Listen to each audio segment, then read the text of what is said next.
Hello viewers, welcome to VM சமையல் south Indian. இன்றைக்கி செவ்வாய்க்கிழமை காலையிலே வந்துட்டு அடுப்பு மேடை எல்லாமே கழுவியாச்சு, நீட்டாக க்ளீன் பண்ணியாச்சு.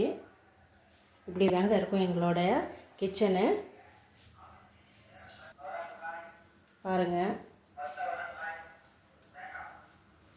மேக்ஸிமம் பாத்திரத்தை கழுவிட்டு இந்த பாக்ஸில் வந்து போட்டுருவோம். நாங்கள் வெங்காயம் கூட எல்லாமே இருக்குது, பார்த்துக்கோங்க. கிச்சனு நீட்டாக தாங்க இருக்கும்.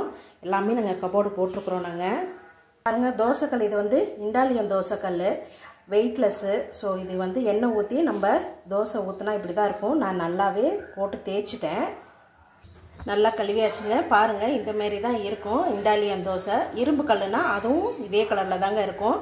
நாங்கள் முன்னாடி நான்ஸ்டிக் பேனு இரும்பெல்லாம் யூஸ் பண்ணோம். அது வெயிட்டாக இருந்ததுனால தூக்க முடியல அப்படின்ட்டு ஸ்கிப் பண்ணிட்டோம். கமெண்ட்ஸ் போடுறப்ப அடுத்தவங்க மனசை கஷ்டப்படாமல் போடுங்க viewers. Thank you viewers, bye bye.